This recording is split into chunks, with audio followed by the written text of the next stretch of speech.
Войната на Израел и Хамас продължава. Целият свят следи развитието на сухопътните операции в региона. Пренесе ли се конфликтът и в киберпространството и има ли място в него изкуственият интелект? Наш гост по темата е израелският киберексперт Орен Elimelech. Hello, Mr. Elimelech. Hello. The whole world is watching the events in the Middle East, but is there a war in the cyberspace as well? Yes. So, for your question, Anastasia, there is a big war on the cyber arena. It's the fourth dimension.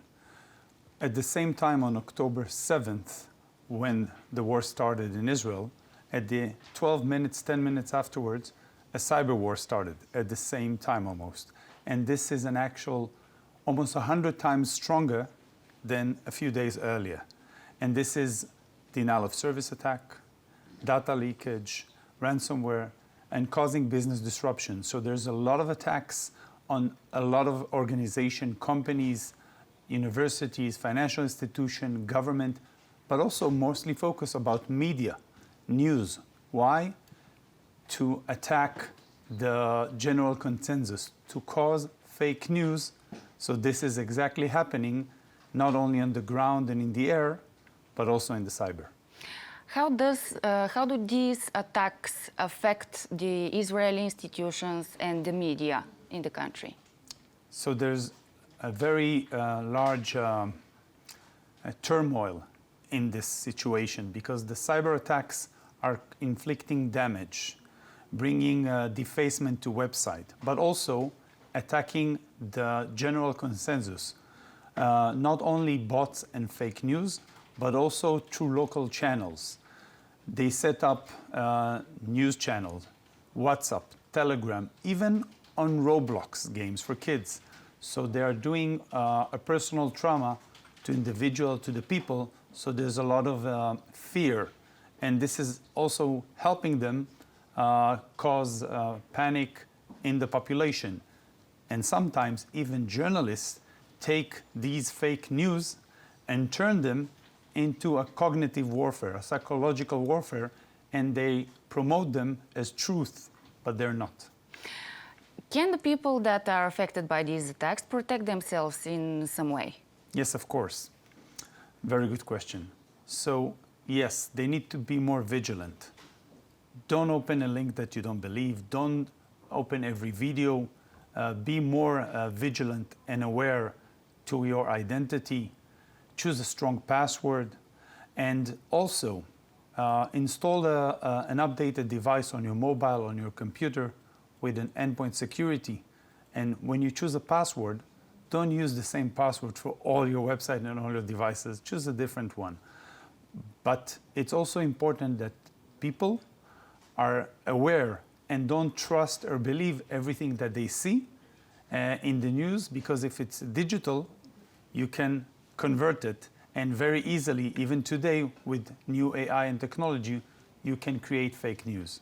That was one of my questions, actually. How does AI get involved in this warfare? What is its place? The AI actually can create fake news by leveraging capabilities of AI, OpenAI, ChatGPT. You are able to create fake news really easily. And we've seen this happen with a lot of fake publications that journalists irresponsibly take it, when people just forward news regarding kids, babies, and horrific things. But not everything is true. And if you follow, most news is actually fake when it's a big propaganda. And I can share with you, even on your further question, is that we've set up a group in Israel of people fighting this cyber warfare. And if you have something that you think is not true, a Telegram, a WhatsApp, a website, we have a bot that we created, a warfare bot, to check if it's a fake news or not. So it's open freely to everybody to check if the news is real or not. How can an ordinary person, if they doesn't know that you have such a group of fact checkers, recognize fake news created by AI? Okay, amazing question. So it's not that easy, but what they can do is, for example, in Google you have a reverse photo. You can take it and check the back if this photo is real or not, and check the image and put it there and check when it was created, who posted it and where, and be very, very cautious. So it's very, very hard, and today the AI is very good and it will become even better.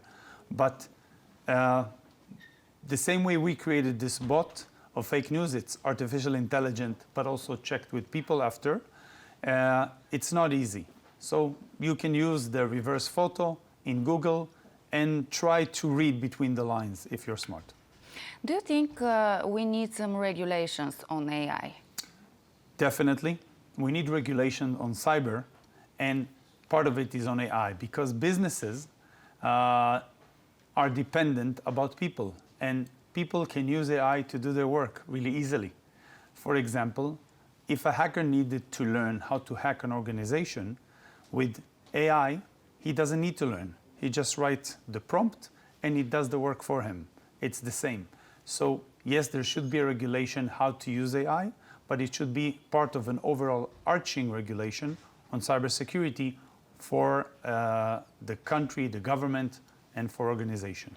Do you think that it is achievable to have such regulations? Yes, it is achievable. And we've seen it happen in different countries. For example, in the US on the 1st of May, there is a strategic cybersecurity formal for the entire development of software. And in Israel, there's also a prepared document for a framework, not only for the government, but for the entire business area. Currently, it's only for government, but it will expand to other free businesses, the same way it did in the US in other countries. How about the European Union? Do you think we'll have regulations on AI soon? I believe so, because it is growing really fast, and somebody needs to, the same way as in privacy, put some framework, put some boundaries, how to use it, when to use it correctively, so it doesn't inflict damage and it can be used correctly. Because as with any great tool, for example, the internet, it can be used for bad and it can be used for good, but you need somebody to steer it in the right direction. Let's get back to Israel. The country has announced that it is setting up a cyber dome system analogous to the Iron Dome system. Correct. What would its main goal be? How would it work? The purpose of the cyber dome is to protect organization, to help them. There is a group of individual and companies, myself included, that are supporting pro bono businesses, freely volunteering to secure them. And this cyber dome is to protect businesses that have been breached or help them prepare for a breach in case of this war. Because as we said, there is a cyber warfare, and it's also to secure them and help businesses to fight in this arena. How will it work, actually? How many people are involved? What are they in their day-to-day assignments, for example? So currently there's over 500 people. It's a lot, with over 100 businesses working together day by day, hour by hour, night by night, and sometimes working in the night more than in the day, and securing, helping businesses, but also doing offensive on Hamas and other side, and also securing. So we're doing red teaming and blue teaming, offensive and defensive. So we're doing this together, day by day work. If a business needs something, he writes, he receives, there is a website. We have a board to support them, who's doing the work, what kind of work, how long does it take. Every day we have a meeting in the afternoon at 4 o'clock. What is the progress? How do we achieve? And this has been running for several weeks, and it's growing and growing, and it's quite amazing to see. How well prepared do you think are the Israeli institutions against these cyber attacks? I'll be honest and very direct. Most businesses are not prepared so good, even in Israel. The government is very well prepared in the cyber arena, and if we've looked at the number of attacks, most attack was inflicted on media, news, and other free businesses. And even the banks, financial institution, insurance suffered, but not so big, only in a small percentage. Most of it was on news and media and free businesses. But the government and all the rest are very much secure, so it's a matter of putting the right attention. Organization, even in Israel, need to be accounted and understand that cyber is part of the security. And if you want to do business, you need to secure the business. And it's the same here also in Bulgaria. I recommend this. You don't need a war. You don't need a conflict.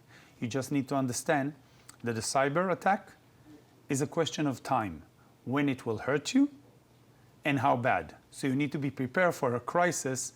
And if you are becoming proactive, you will protect yourself. And the hacker will move somewhere else. They will never breach something that will take them too much time, because time is money. And if, for example, to attack you will take me 2 hours and a different business will take me 2 days, I will attack you and not the other one. Because again, time is money and I want to make the most of it. Do you know where the cyber attacks come from? Which groups, which countries? Are there other governments involved despite the Palestinians? Yes. It's not that easy to identify the attribution. It takes time, knowledge, and not always it's 100% because it's really easy to spoof your identity and to change IPs and to thwart your routing. But for example, in the last 3-4 attacks that I investigated, there was several groups. One of them was a Noon Ghost, one of them was Zigzag. These groups are Hamas, but affiliation to Iran with some Russian support in the background. So it's easy to know whether if this is Anonymous Sudan or others. We know the attribution, where they're coming from, and what kind of tools. Again, it's not the easiest thing, but we're doing this work.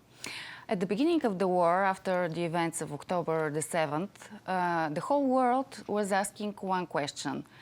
How come the Israeli intelligence services, that are the best in the world, didn't know what was going to happen? Do you have an answer to that question?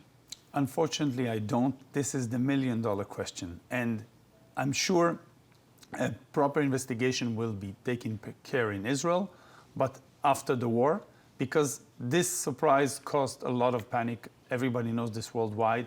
And I'm sorry for the situation. I believe and I respect my government and my country that if they knew, they would have stopped it and prepared this. So any conspiracy theories are not in place, and this investigation will happen, but after the war, it will take care of. Thank you very much for this interview. Thank you. Орен Елимелех, израелски експерт по киберсигурност, за войната в киберпространството и какво място има в нея изкуственият интелект. Продължаваме след минути.